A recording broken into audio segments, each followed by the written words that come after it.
Hey y'all, I'm Dr. Jennifer Steiner, board certified clinical health psychologist, and today I'm here to talk to you all about one of my favorite topics to talk about, which is the impact of chronic pain on mental health. And I think that this is an incredibly important topic that doesn't really get enough attention. And I think part of that's due to the fact that there really is this kind of long-standing misconception that physical pain only impacts the body. And the reality is that's just not true. And, chronic pain is incredibly common worldwide, but here in the United States, it's estimated that somewhere between 1 in 5 and 1 in 4 adults over the age of 18 experience chronic pain. And 60% of those individuals are age 65 and older. Okay, so clearly it is a common problem, but that doesn't necessarily tell us why we should care about it as mental health professionals. A lot of the times I hear mental health professionals say, okay, well, but that's not what I do. I work on the mind. I work on feelings and emotions and depression and anxiety. Pain's a physical issue, and I can't fix that. That's physical. That's medical. And I think this kind of goes back to just our general tendency to believe that pain is purely physical, and that tendency to forget that pain actually does impact the whole person. I think that belief partly comes from the fact that not everybody experiences chronic pain. Even though it's very, very common, not everybody is familiar with that experience, or they may not have reached a point in their life where that's pertinent to them. And so a lot of us still tend to think about pain from more of an acute or short-term model. And so I usually encourage people to start thinking about the experience of pain by thinking back on a time where you've had pain, even for a short period of time. So maybe a headache, or the kind of all over body aches you might have when you have the flu or a cold or something like that. And remember the fact that it's incredibly uncomfortable, and sometimes that pain may even prohibit you from going to work or doing some chores around the house or doing some of the other things that you might need to do. Sometimes it even comes with a little bit of brain fog, and so it's hard to concentrate and think straight. And so it can be incredibly challenging and really interfere with your day-to-day life for a little while, for a couple of days or sometimes a week. But the idea is with these kind of short-term issues, the pain does go away, and then you can get back to life as normal. Well, imagine if it didn't go away. Imagine if you didn't get to go back to life as normal, and that was kind of sticking around for months. In the case of people who have chronic pain, those experiences stick around for at least 6 months or more, because that's the definition of chronic pain. Chronic pain is pain that has been present for 6 months or more, or past the time of normal healing for some conditions. And so those experiences of, being in pain, not being able to concentrate, not being able to get things done, potentially not being able to go to work, potentially being a little bit irritable or snappy with loved ones, losing sleep, all of those things that come along with being in pain become part of day-to-day life for people who experience it chronically.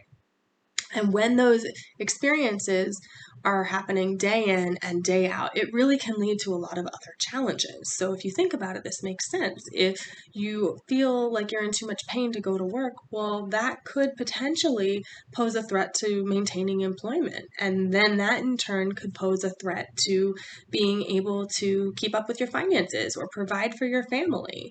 And then that can become a cascade of events where you have stress about being able to provide or being able to follow through with your obligations, and that can affect your relationships, and depression and anxiety can ensue, and it starts to start spinning out of control. So it's not just that I'm saying that. My clinical experience supports that, but the research supports that as well.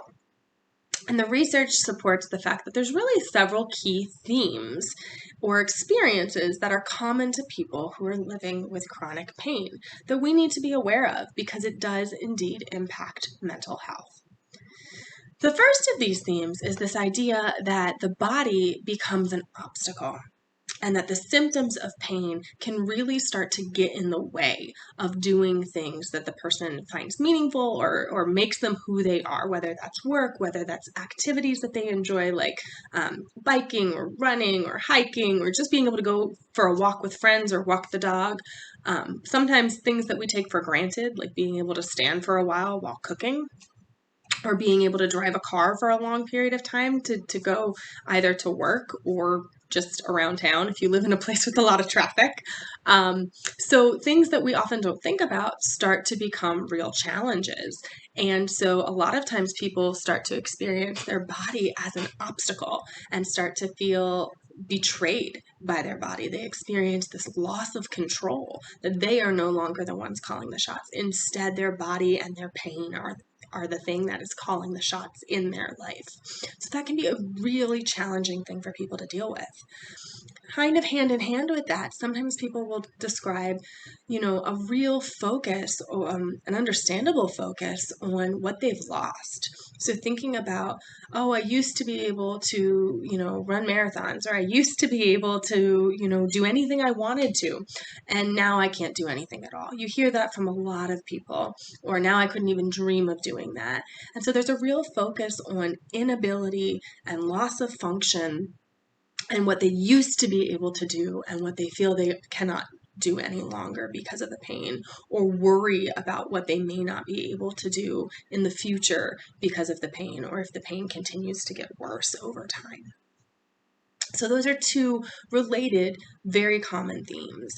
Another kind of related theme that we see a lot is this disrupted sense of self. So people will say, I don't feel like me anymore. And that makes sense. If you can't do the things that kind of made you, the things that you took pride in, the things that brought you joy, you start to not feel like yourself. And, you hear a lot of times people with pain talk about, well, that was the me before the pain. And then this is me now. I'm like a totally different person. And they really do distinguish between before the onset of pain and after the onset of pain when thinking about themselves. And so you can imagine if somebody's sense of self is disrupted, that's going to impact their mental health, or at least have the potential to. Another very important theme for us to be aware of is this idea that pain is invisible. It's real, but it's subjective. We don't have a good way of measuring pain right now. And so we rely on others to kind of tell us, my pain is off the charts today, or I'm having an 8 out of 10 kind of pain day, or I'm having a good pain day. We don't often know just by looking. And so we rely on cues like facial expressions of pain, or sometimes people may be using an assist like a walker or cane to help them get around. And so we use that as a cue to tell us that they might be experiencing some level of pain. But otherwise, we don't know. And so because of the fact that pain is invisible, a lot of times people deal with this stigma from others that maybe the pain isn't real, or maybe they're making it up, or maybe it's not as bad as they're saying it is, or that it's all in their head. And that stigma, the idea that others that they love and others who are perhaps meaningful in their life don't believe them, can really lead to a lot of depression and anxiety and internalized self-doubt and changes. And so again, all of these factors can really feed in and start to impact mental health.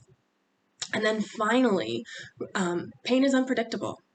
And so the nature of chronic pain is that there's going to be good days and there's going to be bad days. Some days the pain is really intense, and other days it's pretty well managed. And because of that up and down nature, people are often able to do things on good days that they may not be able to do on bad days. And that signals to the outside world like, okay, I'm doing fine. But that signal can be confusing to others who can't see the pain, because they're like, well, you were okay yesterday and now you're in bed. You must be faking, right? And it's not that simple. But again, that contributes to the stigma that people with chronic pain sometimes experience and then have to carry around with them. So all of these factors, all of these themes that I'm talking about can really lead to depression and anxiety and anger and relationship difficulties and changes in quality of life. And all of those things obviously impact mental health. That is mental health. And that's where we as mental health providers can come in and start really making a difference. So